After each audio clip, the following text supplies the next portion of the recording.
Today's show is pre-recorded. Y'all know what time it is. Y'all don't know, y'all better ask somebody. Hat on, suit on, looking like the Dapper Dawn. Giving them all dressed like $1,000,000, diamond things in its cuffs. Y'all tell me who could it be but Steve Harvey? Oh, yeah. Everybody listening to me. Put your hands together for Steve Harvey. Put your hands together.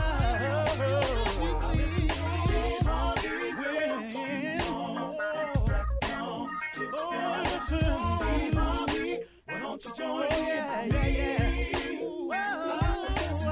Steve Harvey, get on, y'all. Better give me some eggs while I listen to Steve Harvey. Yeah, join in with me. If you're with me, help me say, you gotta turn it on, yeah. Turn it on. Steve Harvey in the morning, y'all. Know y'all can get it on. Turn it up. Steve Harvey in the morning, y'all. Yeah. Turn your radio on. You gotta turn your radio on. Turn your radio on. You gotta turn it on.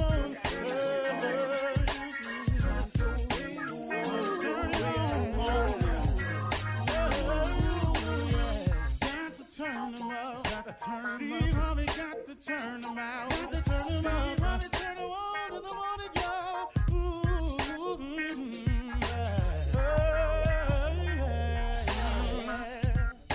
Come on, Steve.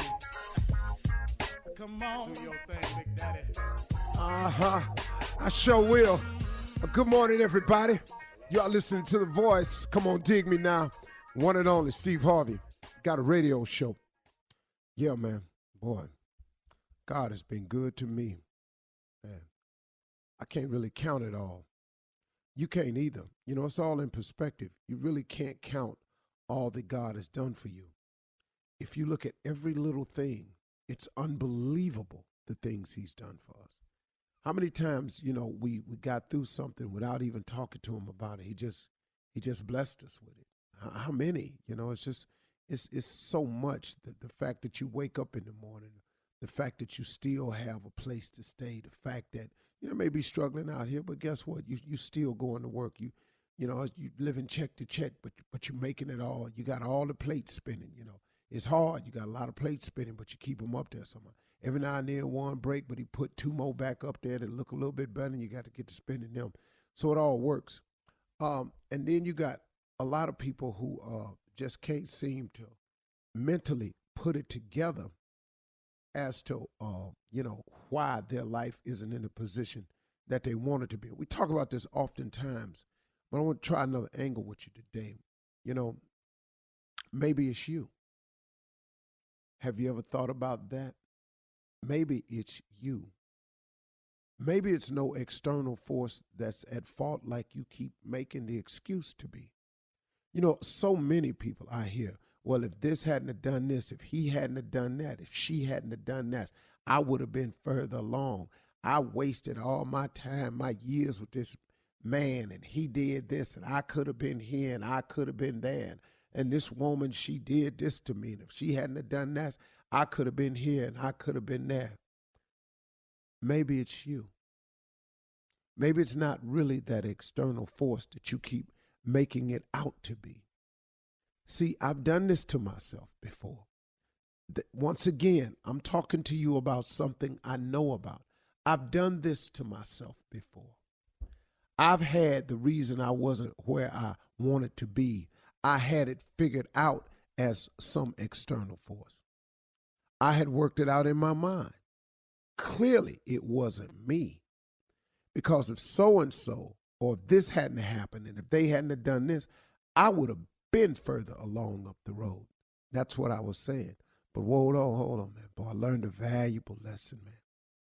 See, if you don't ever let it go, it's going to be hard for you to go.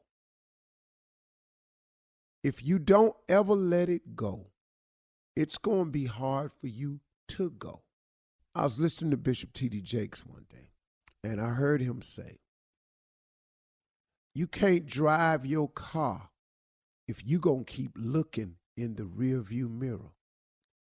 You go outside and try that. Try to drive your car, but keep your eye in the rearview mirror. All you looking at is where you been.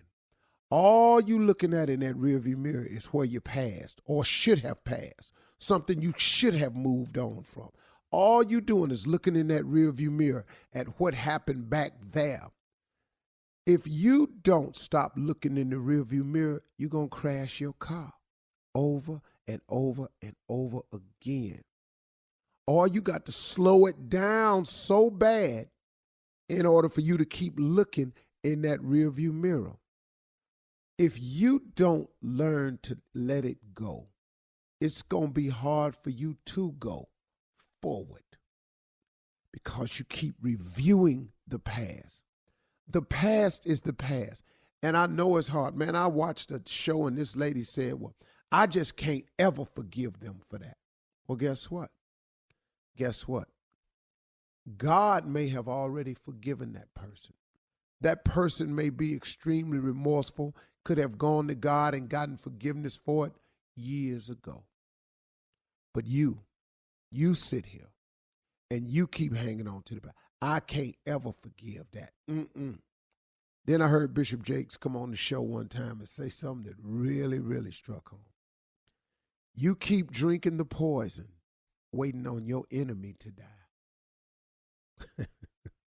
He said that, I just shook my head and went, wow.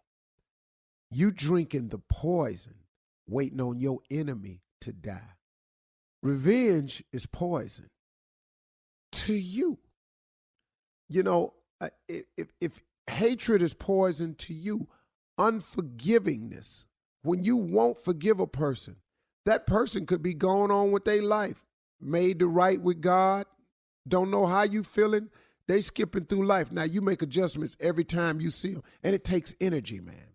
It takes so much energy to hate. It takes so much energy not to forgive. Now they come in the room, you got to avoid them, stay over here. Here they come now. You got to make a situation over here. They come into the house, it's family reunion. Here they come. Where they going to be, in the basement? I'm going up here on the third floor. I want to go out here and get some barbecue. She out there at the barbecue stand. Oh, Lord, I don't want no barbecue. I just eat this potato salad. People, man, take themselves all out of position trying to make adjustments when it would simplify your life if you would just let it go. Maybe you ain't where you need to be because of them external forces altogether. Maybe you're not where you need to be because of you. Because you won't let it go. You won't move forward. Look at this, ladies. Let's say you've been in a situation with a man for years. It didn't work out for whatever the reason. It just didn't work out. I got what you say he did. I got what he did. All of that, yada, yada, yada. When you get through, did not God get you through it?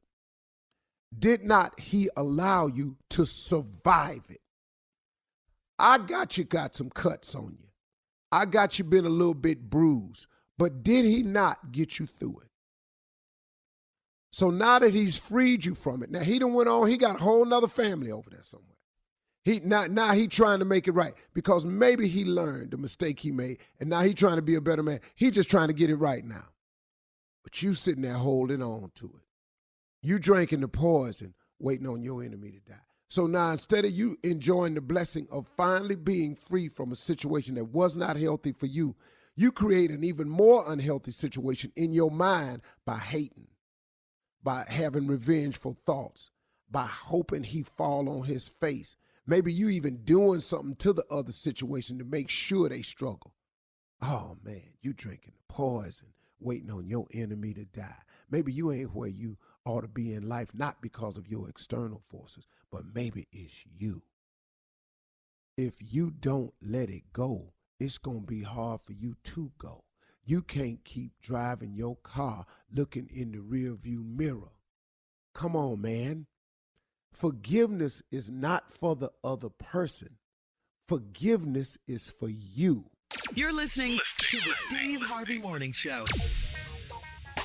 Ladies and gentlemen, boys and girls, all around the world, sit up in your car seats, roll out your beds, pull over in your cars, call your mama, Neil. It's official. Steve Harvey Morning Show is up and running. I know you've been waiting on it. Here it is.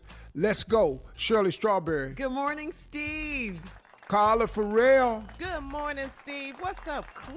Boy, that damn Junior boy. Morning, everybody. Morning, The fool of fools. Foolery. Fantastic. Yes, sir. Ladies and gentlemen, nephew Tommy. Yay, yay. Top, baby. It's Thursday morning, man. Not that it matter what day it is, but it's Thursday. I'm just letting y'all know. We actually got in an argument at our house yesterday about what day it was. Oh, really? What Yeah, anybody had their iPhones around. Yeah. You know, and that's another thing I've discovered about my wife. You know what I ask? You know what I have to, the question I have to answer at least 3 times Go ahead and a damn vent. day. This has become your venting session. You know that. Where's right? my phone? And it explains a lot to me, because I'll be on the set sometime and I'll be calling and it just go to voicemail. In quarantine, I found out why. Because she don't care. She just leave her phone right. He ain't ever with her. It's, Steve, have you seen my phone? No. That's me. That is me. Hey, All man. damn day. That's me. Everybody is finding out something about their spouse that they did not know. Did not know. My wife will come out of a door and she never closes a door. And I just keep walking around the house seeing doors on. Who been in there? Every door she come out of, she don't close the damn door. Yeah. If it's a drawer in the kitchen, won't close. Why can't you close stuff? What is this about? You didn't know that. But have you a lot said of something about it, Tommy? No, I ain't said a damn thing. Okay. You just close that door. I've been and walking then around close here that door. closing doors. Yeah. She I've wants been you to closing. feel That's needed. best. She wants you to feel needed. Hey, Tommy, you closing doors, I'm finding phones. Y'all in there working on quarantine. What you doing, Junior? I ain't doing a damn thing, Shirley.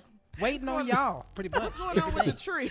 I'm waiting on the y'all. tree. What's happening? Tree budding. Tree looking good. Tree happy. really? Tree got rain the other night. Tree doing fine. Tree. Yeah, I ain't doing nothing. Junior, I you just know talking what you my ought to day. do? What Tommy, am I- you ought to name it. I mean, Junior, you ought to name Sounded it. like he did. Yeah, I'm gonna Tree. find a name for the tree. I'm gonna see how it never act today. I'm gonna find a name. Oh, girl, her name was Tree. Yeah, I used to call but her that's Tree. all I do. This the highlight of my day. Seeing y'all and working with y'all. This is all I look forward to. That's it. So Zoom is your friend. Yeah, every time I get a chance to get on it, I'm on it. And and we started Zooming so we could see each other. Yeah, I was at church Sunday. I didn't know who church it was. I said, service Junior, was good. Junior, you just zoomed in on the I just church get on service. Zoom, son. Dog, you ain't know who church it Who was. church it was? And didn't care. You like Zoom. Zoom is your friend. I love it. I wonder how is it for pastors, because when you don't get that amen back when you preaching, you just That's preaching hard. All right, There's guys, no- coming up in 32 minutes after the hour, Ask the CLO. The Chief Love Officer, Steve, is going to help somebody. Come on, Help somebody. somebody. Yeah, with their relationships right after this. You're listening to the Steve Harvey Morning Show. All right, Steve, time now for Ask the CLO, your favorite segment. The Chief Love Officer is in the building. Please submit your questions to steveharveyfm.com. This is one question from Sharon out of Kentucky, Steve. She says, I'm a single mother, and earlier this year, I moved out of state and took my 11-year-old daughter with me. My daughter has had a hard time adjusting, and now she tells me that she hates me. I found out that she's been texting her dad saying I'm verbally abusive and she needs to come live with him. I can't get my ex-husband to see that she's being manipulative. He is a great dad, but I know he's not ready to be a single dad. How can I get my daughter to stop lying and acting out? Wow. Well, this I don't know really have an answer that I can give you that keep me out of court. Yeah, So, radio friendly. yeah, I'm trying to find a radio friendly. So I guess I could say counseling. That's it. That's an answer? See, No, When you're you right. say with that Steve. put I your could head stop down. all this lying at my house, but you know you're not gonna do that. So counseling. Next question. All right, here we go. Dante in Raleigh, North Carolina says, I'm a young, hardworking single guy, and I live outside the city, so I shop at a small family-owned store that's close to my house. The store is run by 3 middle-aged sisters that look like trolls.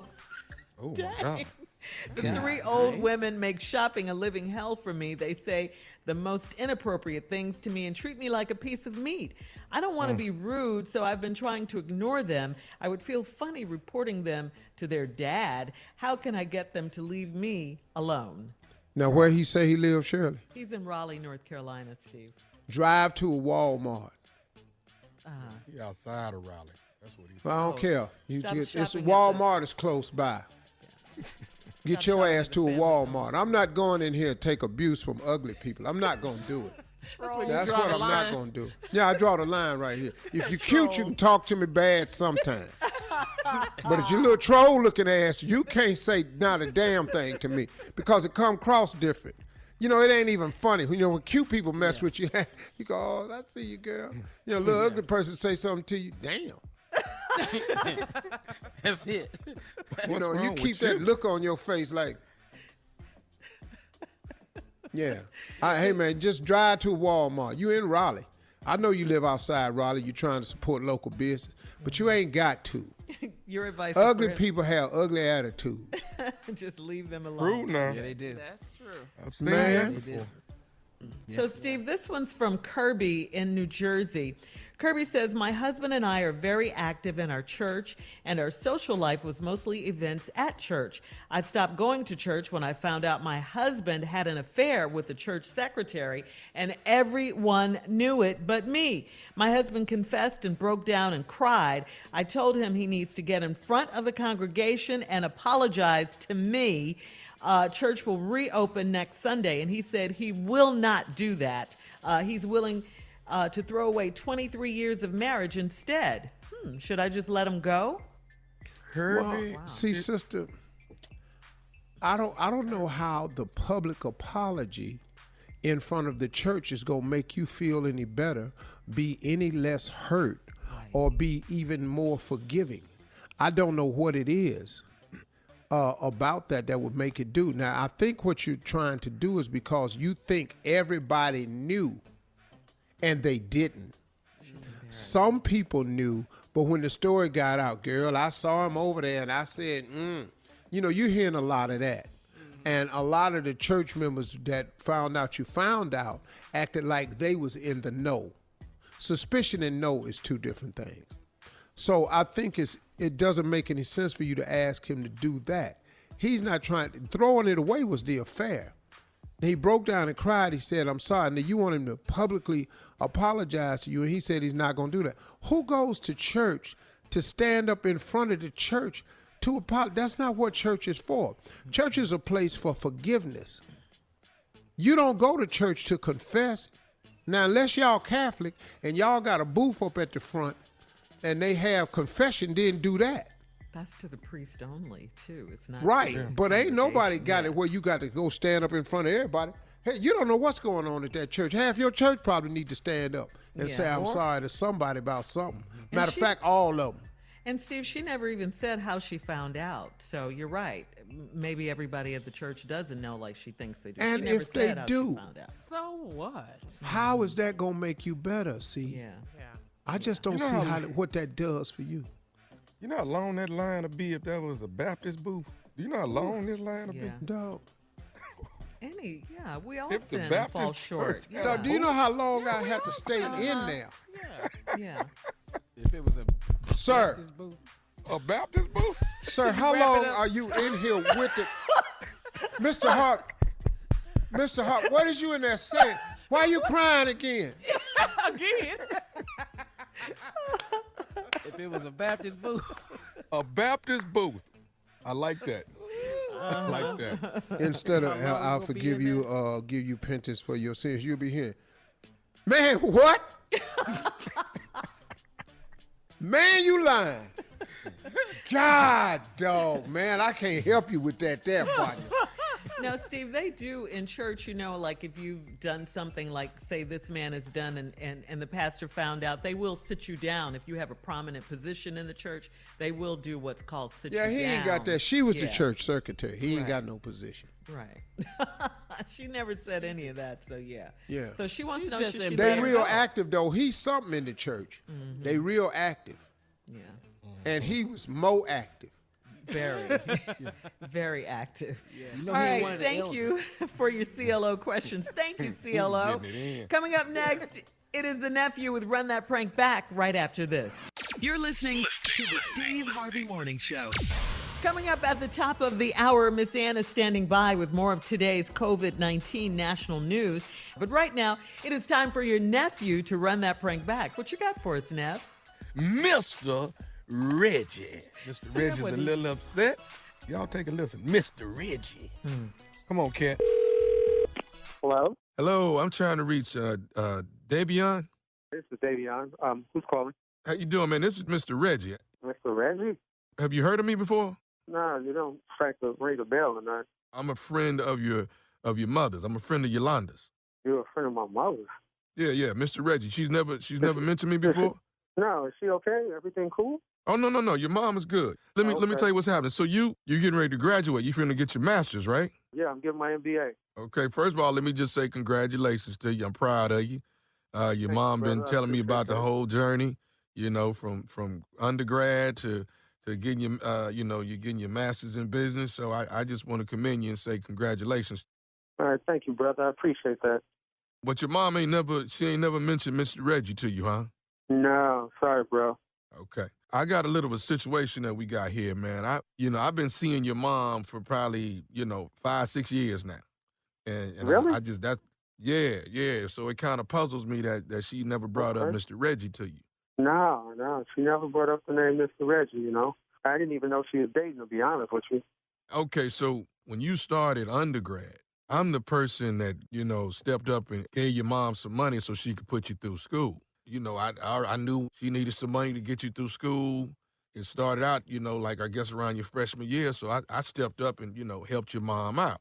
Man, this is bugged out, bro, because, hold on. You telling me you gave my mother the money? Because she told me she got a couple extra jobs on the side to get the money to pay for school.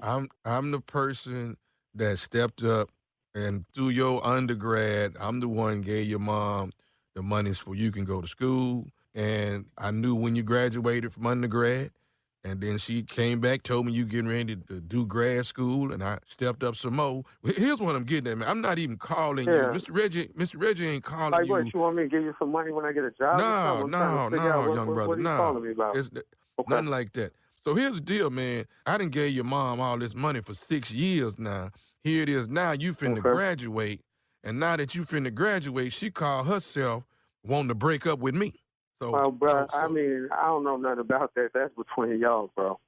I mean, what you Nah, want me to do? What I want I you to never do, even heard your name before, so I mean, and I understand that, but what I'm getting at is this right here. I would like for you to at least call your mama and say something to her on my behalf, because come on, man, I didn't put 6 years in, put you all the way through school, and now hey, what you now want me she to say wanna on your walk. behalf? I really don't. I mean, I don't know you. I mean, what do you want me to say on your behalf? But you don't understand what I'm trying to tell you, Davion. Mr. Reggie done stuck his neck out for you for the last 6 years. You see what I'm saying? Listen, man, I don't even know you. You calling me out the blue talking about you gave my mama some money and been with her for 5 years. I don't know you. I never heard your name, never heard of Mr. Reggie. You just called me out the blue. This is some trippy shit right now, man. Okay, Like, and for I real. understand that, but it's almost look at stalker shit. You call your ex-girl's son? Like, come on, Is- man. This is some straight up no, stalker. but see, hold on. This ain't no ex-girl. We've been cool You just up said to y'all last. broke up. That means y'all. Up to last week. Up to last week, I done paid for you to go to school 6 years. Now here it is. She want to break up with me. I don't know just, nothing about that, man. Like, I don't know why y'all broke up. I don't know nothing about that. Maybe, and then you called me out the blue, and I don't even know you. She never mentioned you. Hey, well, at least just take a hint, bro. you can do is call on my behalf and say, hey, I what's ain't going on with calling her you? on nobody's behalf. I don't know who you are. I don't know I'm you. the person that put your little ass through school. Hey, the checks that went to the school had my mama's name on them, not no damn Mr. Reggie. So, hey, bro, I'm sorry. It is what it is. Okay. No, it ain't no is what it is. I done put your little ass through school. Now your mama want to run out on me. Don't want to date me no more. That's some bullshit right there, man.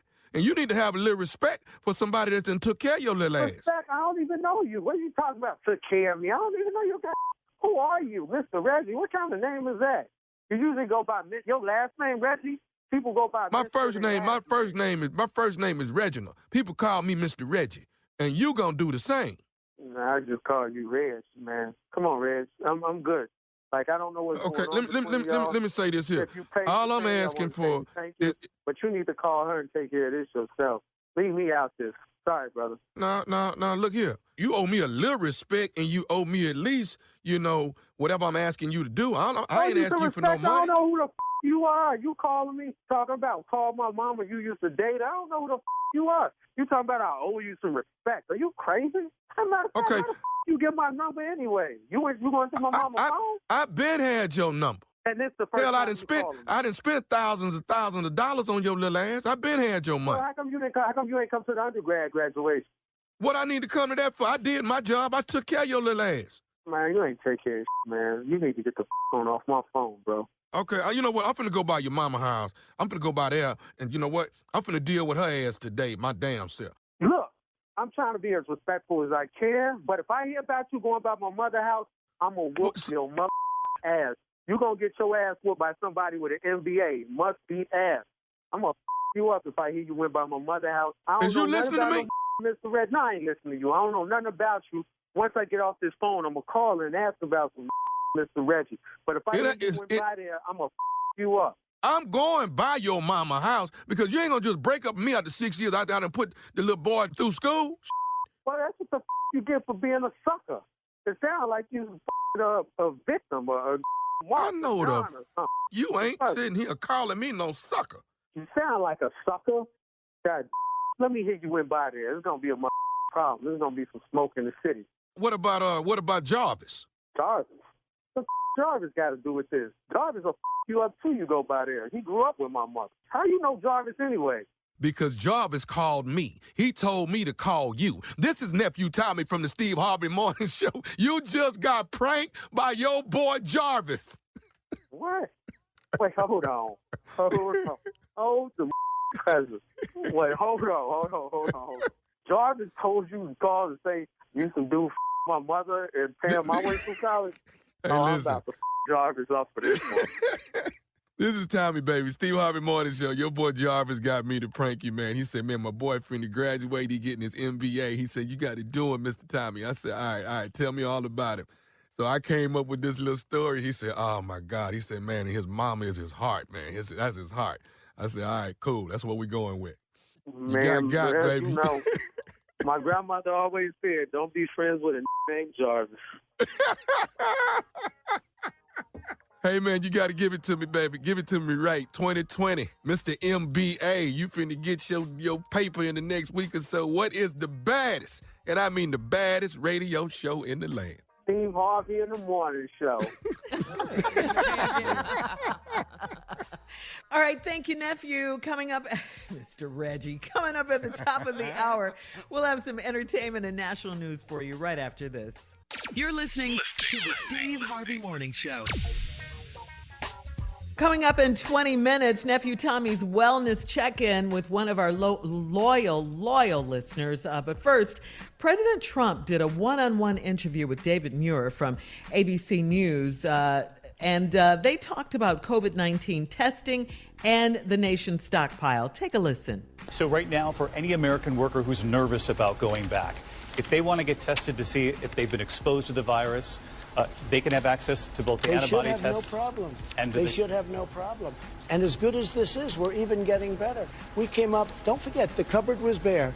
The other administration, the last administration, left us nothing. We didn't have ventilators. We didn't have medical equipment. We didn't have testing. The tests were broken. You saw that. We had broken tests. They left us nothing. And we've taken it and we have built an incredible stockpile, a stockpile like we've never had before. Many people have heard you say that along the way and have wondered, though, you're 3 years into your first term. Yeah. You're now applying for the job again. What did you do when you became president to restock those cupboards that you say were bare? Well, I'll be honest, I have a lot of things going on. We had a lot of people that refused to allow the country to be successful. They wasted a lot of time on Russia. That turned out to be a total hoax. Then they did Ukraine, and that was a total hoax. He also said the coronavirus was a total hoax, too. He said that, too. Yeah. He just not going to answer the question. And why is he always blaming Obama? So, man, it's he Obama's just- fault you ain't here? No Listen to me. masking? The Obama administration formed a pandemic task force. Yes. As soon as he became president, he erased 100-some things that happened in the Obama administration just with the stroke of a pen because he could. And that was one of the things. Don't believe for a minute that the administration before left you with nothing, because we had time to ramp up. Listen to me, since we've been on this lockdown since March, and it's just May 1, 2, 5, whatever it is, let's 40-some days in, right? We lose track of the dates. Yes. It's the 7th. Just May 1, 2, 5, or whatever. If in January, February, had he reacted, we would have had time, since we have such a surplus now, had we reacted instead of calling it a hoax and letting everything play out in Spain and Italy and China the way it did before we did a damn thing about it. And New York became the epicenter of the disease, we wouldn't even be in this position. This guy is shifting blame like he always does. Yep. We got to be smart this election, y'all. You cannot let this guy blame everybody. He don't take no responsibility. All that time he was talking about it was a hoax. It's a fluke. Yeah. And then you blame the Obama administration. And when Obama tried to get the stockpile up, when he tried to put more stuff in, Congress did not vote for that. They voted against him doing that, refilling the stockpile. So now you get in 3 years later, though. So for 3 years, you didn't do anything. And you still trying to blame and Carla, Russia and Ukraine had nothing to do with you restocking this one program. Exactly. And it wasn't a hoax. You were impeached because of the Ukraine incident. Right. It's just the majority Senate saved your ass. That's right. But you were still impeached. You were By still the House. impeached. You by was the House, gone. By the House, All right, Steve, let's go to Miss Ann, please. All right, ladies and gentlemen, get ready, Miss Ann Tripp. Here it comes. Good morning, everybody. This is Ann Tripp with the news. President Trump has reversed another decision. This one announced only a couple of days ago. Trump now says that he will not order the COVID-19 virus task force to wrap up its work and hand over what's left to other governmental agencies. In fact, the president now says that he'll even increase the size of the task force by next week. He says he didn't know how popular it was. He says, though, he has remained focused on reopening the nation's economy. Lawmakers on Capitol Hill heard from public health experts, meanwhile, yesterday about the nation's response to the coronavirus pandemic. Dr. Tom Frieden, the former head of the Centers for Disease Control, delivered a dire prediction before a House Appropriations Subcommittee. Sadly, looking at the U.S. as a whole, just calculating forward from the number of people whose infections have already been documented, there will be, tragically, at least 100,000 deaths from COVID by the end of this month. Very, very scary. In Chicago, an African-American lawmaker says he was stopped by a cop when he left the store. Why? Because he was wearing a mask to guard against COVID-19. Illinois Representative Cam Buckner says that he was dressed casually, like other shoppers. He was wearing a protective mask like everyone else. When an officer asked to see his receipt and his ID, he complied. He was told by the cop that he looked like he was, quote, up to something. Anyway, Illinois Governor J.B. Pritzker is very embarrassed by this whole thing. He says the situation pretty much does look like what he thinks it is. It's something that we're looking into. We obviously believe that there is discriminatory behavior taking place here. So we're gonna make sure that we try to address it. Representative Buckner says the pandemic is revealing what's already broken in this society. Supreme Court Justice Ruth Bader Ginsburg participated in the High Court's work by telephone yesterday. Justice Ginsburg, underwent a non-surgical treatment earlier this week for a reportedly benign gallbladder condition. Ginsburg is 87 years old. She has survived cancer 4 times. And first it was toilet paper, now it's meat. Due to the temporary shutdowns of meat packing plants across the country due to cases of coronavirus infection, Kroger, the largest supermarket chain in the U.S., is limiting the amount of ground beef and pork that people can buy there. Costco, people pay like money to join Costco. Customers buy in bulk there. Well, Costco has placed a 3-product cap on purchases of fresh beef, poultry, and pork at Costco. In fact, Monday, about 1/5 of the nation's Wendy's restaurants, over 1,000 outlets, were completely out of hamburgers, leaving folks with the obvious question. Where's the beef? Hey, where's the beef? You tell them, Clara. Back to the Steve Harvey Morning Show. You're listening to the Steve Harvey Morning Show. All right, the nephew has been doing these wellness check-ins. He's been doing them with some of our most loyal listeners. Tommy, such a great job you've been doing. Let's take a listen to this one. Hello. Miss Deborah. Uh-huh. Miss Deborah, this is nephew Tommy from the Steve Harvey Morning Show, baby. How you doing? I am doing good. I am giving you a wellness check on behalf of the Steve Harvey Morning Show. We calling our fans across the country, and we making sure you all are safe during COVID-19. You doing all right? I am doing wonderful, and I work at the hospital. How is that going, darling? How are you on a day-to-day basis? Well, besides taking my babies to the daycare, heading to work, working, and we do have to wear the mask. What exactly you do at the hospital? I'm in the kitchen, I cook, and I prepare the meals for the elderly that's in the nursing home. Well, let me tell you something. We're calling around making sure people like you are safe, making sure we recognize people like you, because we definitely appreciate what you're doing. You're putting yourself on the front line, and we just want to call and commend you on it, darling. Well, thank you. And I listen to y'all every morning, man. Y'all be having me hollering in my bedroom getting ready for work. That's a good thing. Hey, how many kids you got? You say you drop your kids off at daycare, right? I got 3. I got a 15-year-old. He stays home. Then the 2-year-old and the 9-year-old go to daycare. How do you feel about that, Miss Deborah? Is that kind of difficult when you're dropping them off at daycare? Do you feel a little unsure when you do something like that? Oh, because, see, they do the daycare. They do them babies the same way they do it before we get in there. They do our temp. When if you got a fever, they would not let you in there. Yes, sir. They take them babies temp before they get in there. And then from taking their temp, they don't have a temp. They'll let them go on in. But if they got a temp, they do them like they do us. They send them back home. You out of Adel, Georgia, Miss Deborah. Adel, baby. So tell me this. I want you to say whatever you'd like to say to all the people that are listening, especially people that get up and like you, that are going to work and putting yourself on the front line. What would you like to tell, especially these people that don't want to stay home? What would you like to say to these people? I just tell them, sometimes obedience is better than sacrifice. Listen to your elders. I can't say what I want to say about our president, but God gonna bless him.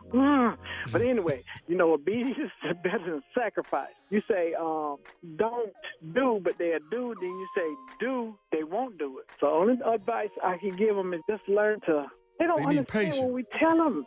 And patience ain't even in their vocabulary. They want a man, but they don't want God to send them a man. They want to go out and fix them up a man. Then when it's all crooked and crazy, then Uncle Steve, I had this man, and he did me. But that's the man you chose. If you want something, you'll sit and wait on it. Be patient. That's from Miss Deborah right there. Miss Deborah, tell all of them, what's the baddest radio show in the land that's calling and making sure we got a wellness check across the country? Who is it? The Steve Harvey Morning Show with that crazy Tommy. Bless him, Jesus. Yeah, Tommy, she down there at Valdosta. I knew you was going to know exactly where she was. We'll be back at 34 minutes after the hour, right after this. You're listening to the Steve Harvey Morning Show. Well, we told you yesterday about this horrific news story. This young man, 25 years old, his name is Ahmad Arbery. He was an unarmed black man, gunned down and killed while he was jogging in a neighborhood just outside of Brunswick, Georgia in February. This was back in February now. Ahmad's family lawyer said, just like you said yesterday, Steve, check this out. He said, skip the grand jury and he's asking the Georgia district attorney to arrest the shooter. The video killing of Ahmad Arbery has sparked national outrage. Arbery's family lawyer, Lee Merritt, said it's time to take the shooter, Travis McMichael, and his father in for custody. Take a listen. They have passed the puck down to the grand jury. The Georgia Supreme Court suspended the grand juries due to the coronavirus. They're supposed to reconvene in mid-June. We don't have to wait for a grand jury to be convened. The district attorney can issue an arrest warrant right now and have these men picked up. And that's what we're demanding, that the law enforcement community stop what they're doing right now, stop the debate, stop the conversation, stop the press release, and go arrest these men and then pick the conversation back up. I saw the video. Horrific. I saw what happened. The crazy thing was after he shot the boy once, and the dude was just trying to hold the barrel of the gun. You done shot this man with a shotgun in his frontal area. He was just hanging on to the gun. He shot him again. Dog, you could have pushed him. He might have lived. But his daddy jumped out the truck, and his daddy had a handgun. So what was his father going to do? Look, man, this is murder. Man? Yeah. An unarmed man, everybody, you got a shotgun, your daddy jump out with a gun. Cold-blooded Y'all just gonna kill this boy?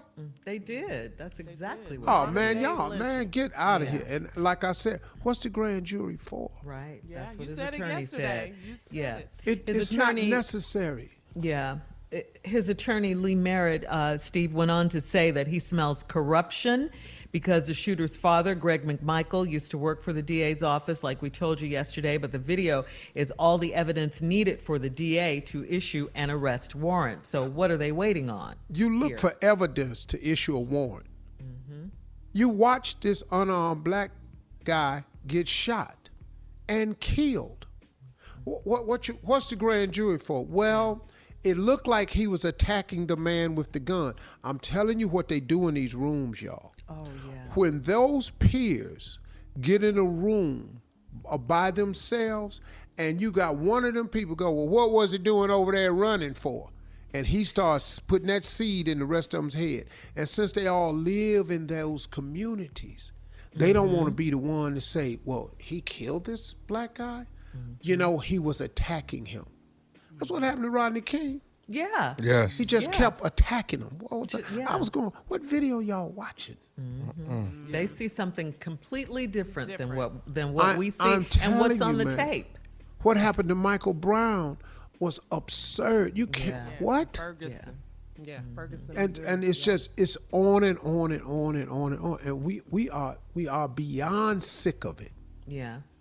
But what they do is they drag it out till the fervor go down. That's just like they do people that go on strike in companies. Big business just let them stay out there till the crowd die down. Then it's two people picketing. Yeah. Then they hungry. I can't believe there was footage of it. I can't believe it was footage. Thank God for this, whoever shot it. But it how was can you footage, watch but it that didn't tape? get out. Yeah. How can you watch it and not see what really happened, that they murdered this man in cold blood? How can you watch that tape and not see that? And you know what the sad thing is? Here they come. Lawyer, I guess. Well, you know, he had a shoplifting conviction. Yeah. And they Shoplifting. said he was looking in that house, in that area, the house under Wait, construction. So they're using wait. that too for burglary. I have shoplifting conviction, but I got to die for that? That's what I'm Exactly. Right. Yeah. He didn't do anything. He was running. They ran jogging. on him. He's Right, 25 but you years can't old. do any of this if you're black in America. It's just that he's black. Because like you say, if this was a white kid, this would not have turned out this way. Yeah. It got shot twice. Yeah, so we'll be watching and following this story, of course. We're going to switch gears here. And coming up next, Nephew in the building with today's prank phone call right after this. You're listening to the Steve Harvey Morning Show. Coming up at the top of the hour, right about 4 minutes after, it's my strawberry letter for today. Subject, my husband is obsessed with an ex. Okay, my husband is obsessed with an ex. Right now, Nephew in the building with today's prank phone call. What you got for us, Neff? WCS, here it is. Hello? Hello, I am trying to reach George, please. Who is this? My name is Marcus with WCS. Call and see if we can actually try to lend you our services. We understand that you're having a few problems and want to see if maybe WCS can bring a better life to you and you can have an exciting life better than the one you have now. Who is it? Who is WCS? We are with Wife Correctional Services, sir. WCS, what it is we take your wives for a couple weeks and we reprogram them so that it's Take my wife? Of course, you have to sign a waiver contract, but we take your wife and we reprogram them so that they will act in a fashion of what you want them to act. Oh, okay, man. Yeah, okay, whatever. See, sir, what it is that we've gotten some reports that you've been having some problems with your particular wife, and man, I ain't never heard of y'all, man. Where you located at? We're here in St. Louis, sir. Okay. And don't worry, we're totally confidential. This is not anything that's going to get out, and your names are never submitted. First of all, here's something we can do. I can ask you questions because we've been notified that this is probably a service that you would probably want. Now, has your wife ever snapped on you in public? And snapped on me? My wife ain't crazy. She don't just snap on me. She might, try to check me or say something. You know what I'm saying? She ain't just gonna snap on me in public. So your wife has tried to check you, is what you're saying? I mean, not check me per se. I mean, she might not like something I'm doing and might say something about it, but she don't just snap on me. So basically, your wife is not in her place where she needs to be. Hold on. I mean, what you mean in her place? I mean, she might say something. I might be doing something or, might be with my boys and might get out of control a little bit. She might just say something at the time, but she don't just try to all out check nobody. Okay. You know what I'm saying? Okay. I'll tell you what, let me ask you this one. Yeah. Have you ever just had some plans with your guys, was going to go out and had to change your plans because your wife... If like I'm just talking about hanging out and I ain't let her know or something, she might... be like, well, baby, I already had plans. Can you stay home with the boys or something? Mm-hmm. But nothing on the regular. I usually do what I want to do. Mm-hmm. Yeah, seems like denial. Okay, here's another one, sir. Denial. Well, no, listen, hear me out. Now, let me ask you this: has your wife, let's say back when Michael Jordan was playing basketball, did you ever miss a playoff game on television because your wife wanted to watch something else? Nah, man, we got 2 TVs in my house, man. I wish I don't even get down. I mean, I might have to watch the little TV. Okay. But I usually watch it on the big screen in the basement. Yeah, but you've been pushed to watching the smaller television. No, I wasn't pushed to do nothing, man. What I'm trying to tell you is, we compromise. We do 50-50 in my house. She might get the big TV to watch her stories or something, and I just have to go watch the little TV.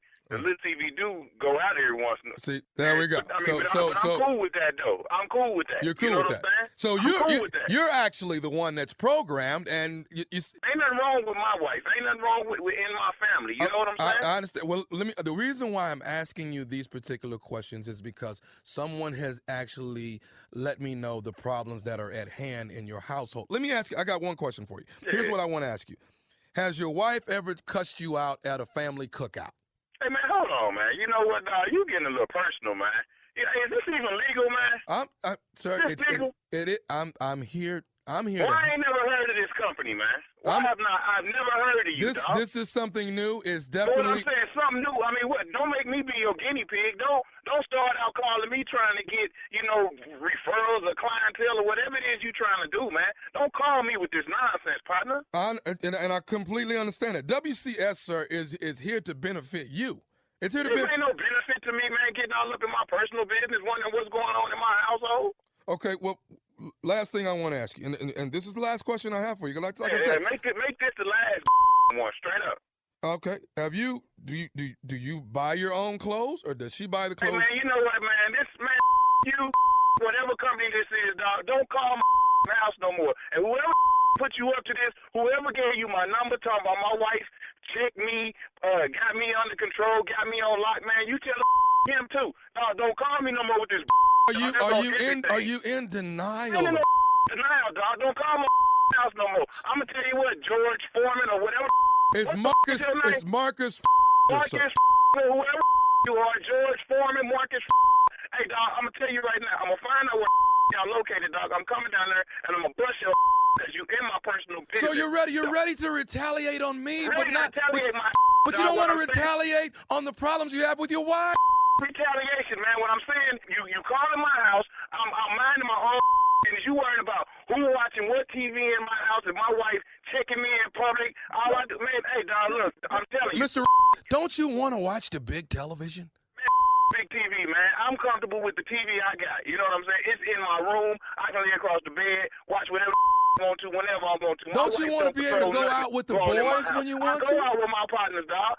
Matter of fact, you need to get partners. You call asking these old dumb questions. What you want to do to me, your wife has already done to you. Well, I see you got your damn number blocked. What's your phone number, man? Give me something. Tell me where to find you, man. Why are you in denial? Denial, dog. I'm going to tell you what's in what. You need to get your wife checked in to Wife Correctional Services so that you can live a better life. Whoever are, man, y'all need to get a life, man. Can I get a life, man? Stop calling me, dog, for real. I understand it. Can I say one more thing to you, sir? Man, you can't say else to me, man, straight up. Listen to me, sir. Yeah, what? This is Nephew Tommy from the Steve Harvey Morning Show. You just got pranked by your boy Justin. You know what, man? Oh, no. Hey. Okay, y'all got me, man. What is the baddest radio show in the land? You already know it's you, my boy Steve Harvey, doing in the morning on the Steve Harvey Morning Show, partner. See, a lot of wives need to go get corrected. Y'all don't believe in this? Wow. You don't think a nice facility that you can send your wife to if she need correcting? Oh. Ain't nobody with me on this one. Nobody with you. No. Nobody with me on this one. No. All right, nephew. Well, thank you, I think. Coming up next, Strawberry Letter. Subject, my husband is obsessed with an ex. We'll get into it right after this. You're listening to the Steve Harvey Morning Show. Time now for today's Strawberry Letter. And listen, if you need advice on relationships, dating, work, sex, parenting, and more, please submit your Strawberry Letter to steveharveyfm.com and click Submit Strawberry Letter. We could be reading your letter on the air live, just like we're going to read this one right here today. Buckle up. Hold on tight. We got it for you. Here it is. Strawberry Letter. All right, thank you, nephew. Subject, my husband is obsessed with an ex. Dear Steve and Shirley, I hope my husband is listening today because I have a problem with him and he thinks it's no big deal. My problem is that my husband is obsessed with an ex-girlfriend that he dated 35 years ago. She was very beautiful and popular when she was in high school, and he was the star football player. When he went off to college, she married a wealthy older guy that owned several businesses in town. Then she moved to Texas, and my husband lost contact with her. Fast forward to present day, my husband and I have been married for 18 years, and social media has become mainstream. So my husband has sort of recommended or reconnected, I should say, with his high school sweetheart. By sort of, I mean that he stalks her social media pages and drools over all of her pictures daily. I don't think she even knows he exists. How do I know all of this? He told me all about her, and I see him looking at her pictures all day. She is still very beautiful, and I think she's had surgery on her body, but she looks great. I told my husband that his behavior is very inappropriate, and he said she's like a celebrity, and she lives 1,000 miles away, so it's harmless fun for him. He told me it's like me obsessing over Denzel. The other day, I reached my breaking point. He shared a story, their sexual experiences, and how she turned him out. He said it was the best sex he's ever had, and that really hurt me. He told me I am being too sensitive.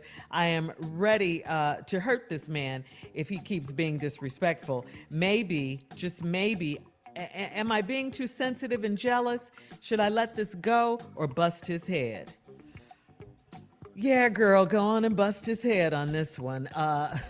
Because he's just being really disrespectful. Not to mention stupid. I mean, he's just looking at her pictures every day right in front of you. I mean, who does that? He hasn't even thought of how this would make you, his wife of 18 years, feel. How does that make you feel? I'm sure not good. And please do not try Don't do this one. Don't try to compare this with our beloved Denzel. Denzel is a bona fide movie star. He is a sex symbol. And no disrespect to your high school sweetheart and all of that, but she's just a regular person, okay? She's just a regular person. Don't try to compare this with how we feel about our Denzel, okay? Bleak. I'm not having that. Yes, thank you. It's not working over here. And I mean, seriously though, what husband would ever tell his wife to her face that another woman had the best sex ever? I'm sorry, but how stupid is he? I'm sorry to say that about your man, but that's why I agree with you to go ahead and bust his head on this one, whatever that means to you. And no, you are not too sensitive. You're not too jealous. None of that. You're a wife who has a husband that's a little out of line. I don't care if she's 1,000 miles away. I don't care about any of that. He needs to stop, okay? He needs to stop. Thank you very much. Don't ever compare anybody to our beloved Denzel. Steve? Wow. Just regular people. It's really hard for me to believe this letter. I know the letter's true, but your husband is an idiot. Yes. I mean, dude, I don't even understand what you're doing here. Your husband is obsessed with an ex-girlfriend he dated 35 years ago. That's high school. What's 18 and 35? 53? Yeah. Huh? So he about 53 now. He obsessed with the girl. She was beautiful and popular. She was in high school, and he was the star football player. I know exactly what will happen here. What? See, she was very popular, and he was the star football player. Keep that right there. Okay. He went off to college. She married a wealthy older guy, owned several businesses in town, moved to Texas. Your husband lost contact with her, but he never forgot her. He never forgot her. Now, let me tell you something. She was fine then. She took that fineness and married the big wealthy man, owned a couple of businesses, left for Texas. Your husband lost contact with her. So now here we go. Fast forward. Y'all been married 18 years and social media has become mainstream. So your husband, you say, is kind of reconnected with the girl, but by that you mean he stalks her social media page and drools over all her pictures daily. Is he crazy? Here's a man who cannot let go of the past. And because he was an ex-football star, that's probably the last time your man was something. Oh, okay. That's probably the last time he was something to anybody. I got you. And he had the baddest chick at the school. And he was somebody. All the glory days is gone now. Yeah, you ain't what you was no more. So since you ain't what you was, you gonna relive what you was instead of existing as who you ain't. Oh, Lord Jesus, boy. Say that one more time. You're trying to relive who you was Yeah. instead of existing as who you ain't. Hang on, we'll have part 2 of your response coming up at 23 minutes after the hour. Subject, my husband is obsessed with an ex. We'll get back into it right after this. You're listening to the Steve Harvey Morning Show. All right, Steve, come on. Let's recap today's Strawberry This Letter. fool. My husband is obsessed with an ex. Been married 18 years to his woman. And he's obsessed with an ex that he dated 35 years ago when he was a star football player. His ass is 53. Somewhere, so that 53, man. Take your ass somewhere and be still. You all moving around on social media. Now, he went off to college probably to play football. Obviously, that ain't work, or ain't none else I ever heard of him. I know everybody that ever played professional football since 71. I know them all. And if he played in Cleveland, I know all the way back to 64. So now he ain't nobody. Now, he done found this girl on social media and he reliving the past. The last time he was something was when he was a football player. He ain't been that hot a star since. She was fine then. She married a wealthy dude, moved to Texas. He done found on social media. Now he's stalking her social media page and drools over her pictures daily.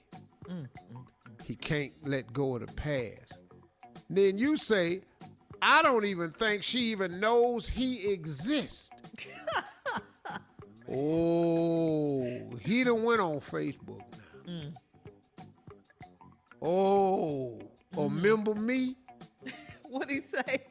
Remember me? A member. You don't think he done said that? She might not know he exists. Because she's still fine, you say.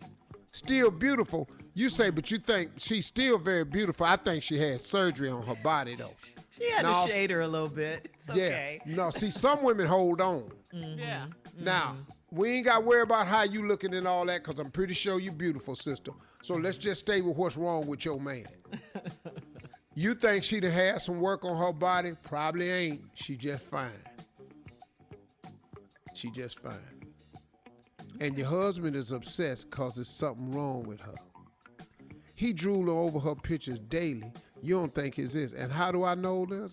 Because this fool set up and told you all about her. And I see him looking at her pictures all day. She's still beautiful. I think she has surgery on her body, but she looks great.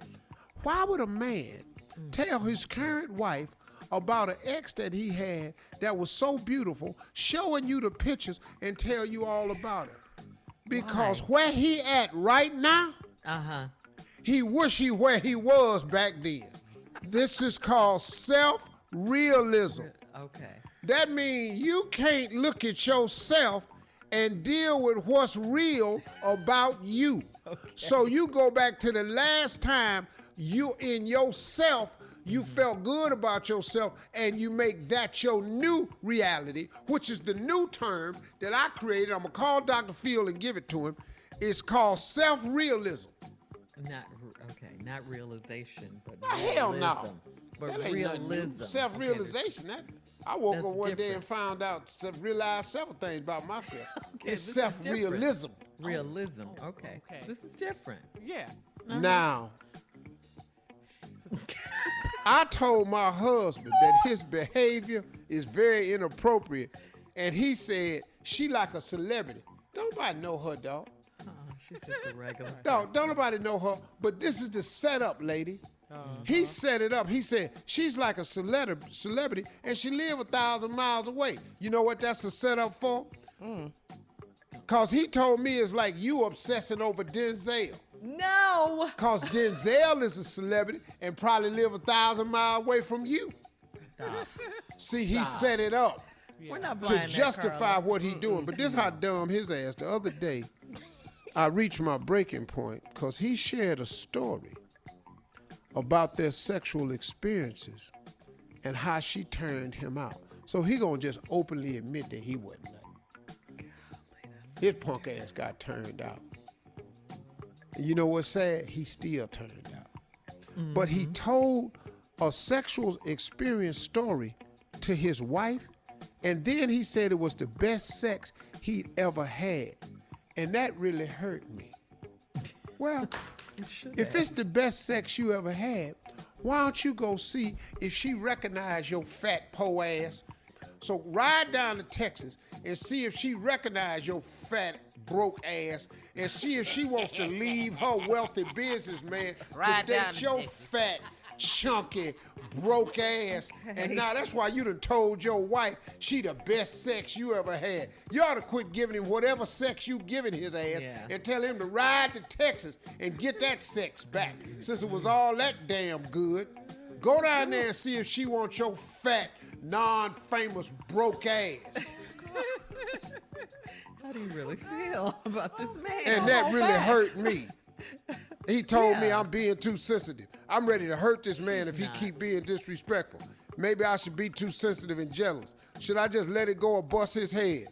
I normally don't agree with Shirley on these methods, but bust him in his damn head. The next time he pull that computer up and show you her picture, take that computer and slap him with it. All right, thank you, sir. Post your comments on today's Strawberry Letter at Steve Harvey FM on Instagram and Facebook. Please don't forget to check out the Strawberry Letter podcast. Coming up at 46 after the hour, guys, our girl from the talk, Must be Sheryl genetics. Underwood, right after this. You're listening to the Steve Harvey Morning Show. Coming up at the top of the hour, we're going to bring Sheryl in, but no jokes today, no jokes. We're going to talk about Ahmad Arbery, among other things. And Steve, from the talk, please introduce our girl. Ladies and gentlemen, Sheryl Underwood. Thank you, Steve Harvey. And you know what? Usually I come up and I cut the food. We have a good time. You know, it's getting ready to be Mother's Day weekend. We shout out all the mothers out there. But there's one mother that don't have a son right now. This is Ahmad Arbery, the young man that all he was doing was jogging down the street. Had no weapon on him. They said he looked in the house, but can't nobody prove that. And then they say he looked like somebody suspicious, which we always do. So then you got these two men, white men. I'm going to say it, white men. One is in the back of the truck. One tell him to stop. The other one that's filming, it's a third white man, allegedly, that's filming it all. Now, this man, it looked like to me, have y'all seen this footage? Have y'all seen it? Yes. Because what it looked like is the young man is being stalked just because he's black. And see, this thing is about somebody saying, well, the guy said he was doing a citizen arrest. Well, you can't do a citizen arrest if you have not witnessed a crime. Okay, that's right. First thing. That's first thing. Now, y'all carrying that's what it is, vigilante. It is a lynching by gun and truck. And I'm going to say that, and this is not Steve Harvey Morning Show. This is Sheryl Underwood talking. And we are getting tired of this. And you know who's gassing these people up? The president is, because they think they are a judge, jury, and executioner, and nobody has arrested these people. And then they want them to have a grand jury because most of the people have been in a relationship with this guy that was an investigator and a 30-year cop. This is garbage, and everybody knows it. And then they're going to hide behind the grand jury. So if the grand jury don't bring back charges, then we'll never get justice. Well, this time, we ain't letting this go. And everybody that holds a microphone and everybody that holds a camera, and not just black people, but other people that understand this could have been your child. This could have been your son. This could have been your brother. And this will not stand. LeBron James, thank you for speaking up, LeBron James. What do we need to do to let people know this brother memory will last? But this did not have to happen. All this brother was doing was jogging, and he was murdered. And if there wasn't a camera, and now you know how everybody felt with Rodney King. Rodney King. That's There right, you go. Sheryl. Okay. And see, you gonna let the president gas you up? All these people out here that can carry a gun, they got the gun, and then when they get ready to lose their jobs, I wasn't really yelling at the police. I was yelling at somebody else. Or, I'm gonna open my salon, but you disrespectful to the judge. Why? Because you white. And all the white people that's listening to the Steve Harvey Morning Show, we not blaming y'all for nothing. We saying you need to join us, because if this passes, one day this will be your child. And you'll be crying like this mother is as we get ready to come into Mother's Day. Well said, Sheryl. Well said. Well said. Sheryl. Thank you. Okay. Sorry, I'm just mad right That's now. what you do. All right, Sheryl, hang on a second, okay? We're going to bring you back right after this. You're listening to the Steve Harvey Morning Show. All right, Sheryl, you're still here with us. We didn't want to let you go because this subject is just so important. I mean, here we go again, Steve. Here we go again with this. And then we understand there's another shooting in Indianapolis that took place last night with... It was some kind of police chase man, going on, driving. And this young man was on Facebook Live, and he was driving, according to the police, recklessly. And they followed him, and he parked the car. He got out the car, and while he was on streaming live, he was saying, you know, I'm not going to jail tonight, and I'm not all this, in front of his followers on Facebook. And then the next thing you know, the police say they tased him, and then they gunshots. And they killed him. Lord. Yeah. I heard 9 or 10 rounds. Yeah, I only heard it once, and I just heard about 9 shots. This young man in Indianapolis, his name is Sean Reed. I'm just amazed, man, at how There are so many good police officers out here, but there are too many bad ones. Yep. And the bad ones overshadow a lot of the good work that a lot of great officers do. Mm-hmm. But I will say this, the bad ones are really, really bad. And they act out only on people of color. Mm-hmm. Because I have yet in my lifetime to see the innocent white boy get shot by the police. Yeah. And nothing happened to the police. I'm yet to hear that story. As a matter of fact, I'm not exaggerating. I really don't remember hearing, maybe once, and I'm just trying to give it that, but I don't know exactly. I don't remember hearing in my years on this planet as a black man of a white boy that gets shot down by the police. I've yet to hear that story. No. And let me tell you something. I watch these cop shows. I see them white kids running from cops all the time. That's right. I see them get out the car, be talking to them police smack. like they're Yes. children. That's Yes. right. What are you gonna do? Wait, do it. That's right. Just do it then. That's right. I've heard them. That's right. If your black ass say that, you already know they gonna do If you don't say anything, you're gone. You ain't got to say nothing. But that's what I'm saying. Be black. So yeah, I've but I know yet what to you're see saying. the Yeah. black dude snapping and going off and getting killed. Right. But Because they, we're trained, you guys are, as black men, are trained to carry yourselves or conduct yourselves in a certain way. In if a you're certain stopped. fashion. That's Yeah, right. we You're know. stopped. Yes. Yes. And I've taught it But to all Steve- 3 of my sons. I'm gonna tell it to my grandsons too. White people don't have to tell their children how to behave towards the police. That's right. Cause the police ain't gunning their ass down. That's right. White Hey, kids Big play Dog. their music loud all the time. They don't right. get killed for it. That's right. LeBron said it best. He said, we are hunted every day. Do you That's know what that right. means? Every day we wake up, we don't know if it's going to be us or not. Every That's single right. day Every Right. that single we And- get up, we might be the hunt. And then And you it's wonder not- why black men have so much mental stress because That's you're right, existing Cheryl. as a black man and you don't know if you're going to come home to your family. Not at to all. mention their wives, their mothers. That's She might right. lose her son today. A wife might lose her husband That's or right. her brother. I mean, it's ridiculous. But I'm gonna tell you something. These civil rights organizations, I'm glad they on this right now. ACLU, NAACP, Southern Poverty Law Center. I'm glad that Ben Crump and what's the other brother name? Lee Merritt. Lee that's Merritt. the other Yeah, lawyer that's his on there. attorney. And we're gonna and remember Carla, this boy's name. I mean, and Cheryl. I Yes, darling. appreciate all those great organizations. But where are the white organizations' That's right. outcry? See, That's what I said. until we get these white people to get on board and admit that this is an injustice and help us correct this problem, it's never going to stop. See, But See the movie, hear remember, it. these were vigilantes. These were people that did not have a badge. They had no reason to stop this young man. And they did it, and the man was fighting for his life. This young brother, Ahmad Arbery, fighting for his life. All the white people that's listening to Steve Harvey, if you can laugh and joke with us, then feel our pain right now. All right, we'll have more of the Steve Harvey Morning Show right after this. You're listening to the Steve Harvey Morning Show. Well, first, Mike Pence, now President Donald Trump. He toured a Honeywell factory in Phoenix on Tuesday. The factory is making millions of N95 masks for the government, but neither he nor the others in his party were wearing masks. Okay. Mr. Trump, however, was wearing safety goggles, so that's something, I guess. The president defied a sign at the factory that said everyone there was required to wear a mask, as employees working on the production line were doing. Before boarding Air Force One on Tuesday to fly to Phoenix, Trump said, "If it's a mask environment, I would certainly do that. I would wear it. If it's a mask environment, I would have no problem." According to a White House official, Honeywell told them that Mr. Trump and other visitors didn't have to wear the mask.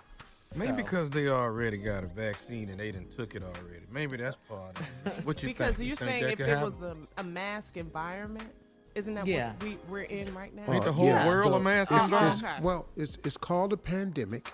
Yeah. Okay, come on, Steve. That would make it a global Thank you. atmosphere and condition. It's Yes. everywhere. There are no places exempt of this. Lead by example. How about that? No. Please, don't lead me by example. 'Cause I don't want to do what you do. Please don't do it by example. Don't leave. We got to go. More of the Steve Harvey Morning Show and some trending news coming up at 33 minutes after the hour, right after this. You're listening to the Steve Harvey Morning Show. All right, the nephew has been doing these wellness check-ins. He's been doing them with some of our most loyal listeners. Tommy, such a great job you've been doing. Let's take a listen to this one. Hello. Miss Deborah. Uh-huh. Miss Deborah, this is nephew Tommy from the Steve Harvey Morning Show, baby. How you doing? I am doing good. I am giving you a wellness check on behalf of the Steve Harvey Morning Show. We calling our fans across the country, and we making sure you all are safe during COVID-19. You doing all right? I am doing wonderful, and I work at the hospital. How is that going, darling? How are you on a day-to-day basis? Well, besides taking my babies to the daycare, heading to work, working, and we do have to wear the mask.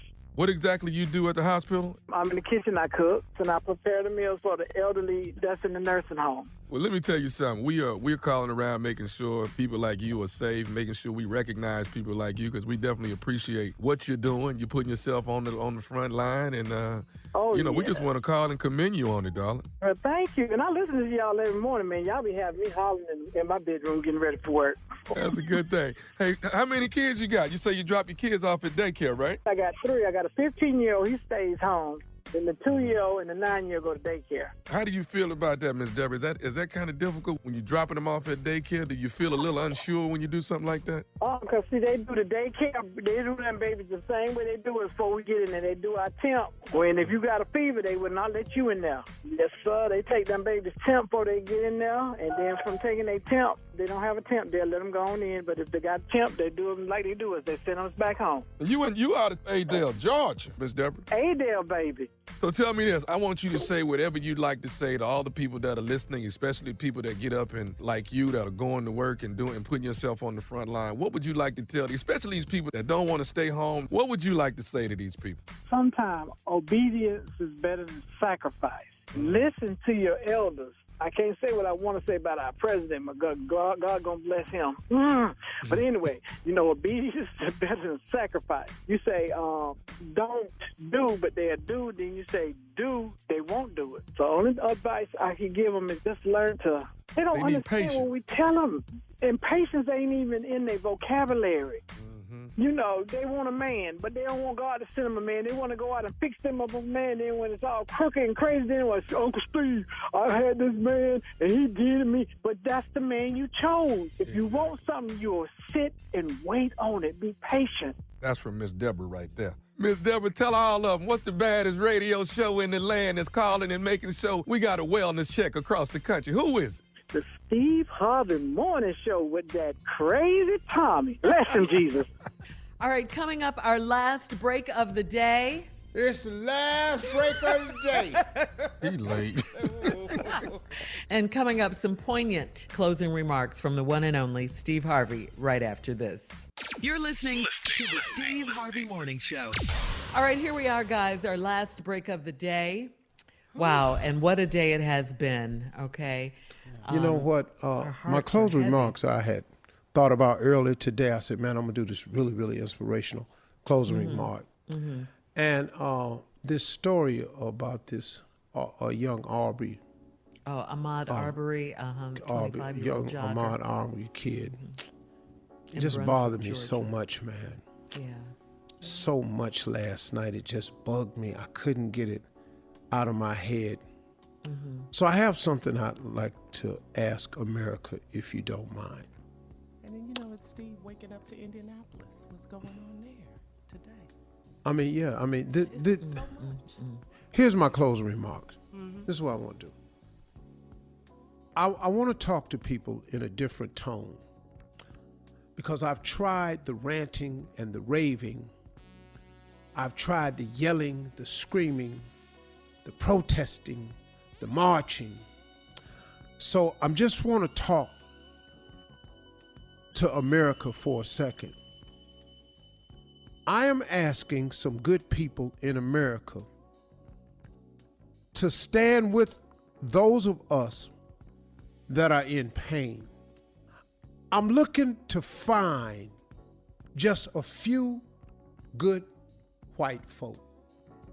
Just like the Marines is looking for a few good men, I was just wondering if we could find just a few good white folk. You know, let me ask you a couple of questions. Let me put it this way. First of all, if your white sons were being murdered by all black police officers, how would you feel? What would you do? What would you demand if this were happening? I've thought a lot about this situation. How long would you stand by without protest or anger? How long would you wait on justice to prevail? How many times would you allow the people who kill your white sons / your children to go unpunished? I'm sure you wouldn't be okay with this. This is just a thought I'm having. I'm thinking that you just wouldn't be okay with this. Let me ask a few good white folks this question. What is it that makes it okay to kill our sons and our children down in the streets like dogs? How many white men and how many young white men and how many young white boys lose their lives just like this in America? I'm just asking. I just want to know a number.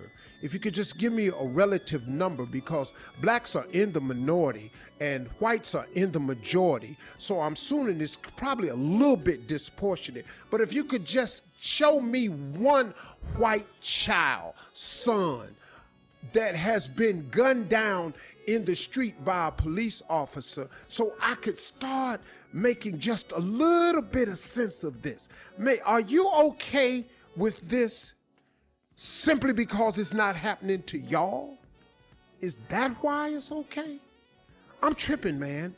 I don't want to believe this about America, but it keeps on happening in America over and over and over again. I mean, America, it's actually happened in all the history books I've read. It's horror stories like this that we have to live through every February of the year. Thank you for reminding us, but we really don't need reminding. See, it happened to my grandfather, John Harvey. It happened to my father, Jesse Harvey. It happened to my older brothers, and I got some personal stories of my own. I'm talking about hatred towards the black men that I know. And I can't count the countless numbers who I never met that we keep hearing about over and over, man. In the past 30 years, I'm just gonna go back 30 years. Because I have 33 more years before the 30 was here that I could tell you about. I'm not going to list the names of all the blacks that have been gunned down in the street by white police officers because we don't have the time. And if I named them all, I would still be leaving out a few because this was happening before there was social media. Before we could catch you on film, before we saw how you did Rodney King, before cameras and phone cameras was not out, it's been happening. I wish you all were tired too, because I am. I wish you all would care too, because we do. I wish you all would help us too. I wish this was the America that y'all sang about, but it ain't. Those are my closing remarks today. And we tired. Heavy We hearts, sick Steve. and Heavy tired. hearts. We So got to keep fight singing the your virus, anthem. and It would be great if it was true. But more and more, man, it's starting not to sound like the America that we keep singing about. And that's a sad thing for black folks over here. Those are my closing remarks. Y'all have a great day. Hey, y'all, keep God in your life. God can get us through anything. He's got us through 400 years of this in the past. We're going to get through this too, but we want to speed this part of it up. We got to stop watching these kids die in these streets like this and don't nothing happen to the people who kill them. That ain't right, y'all. And you wouldn't want it to happen to you. I promise you wouldn't. And I don't want it to happen to you either.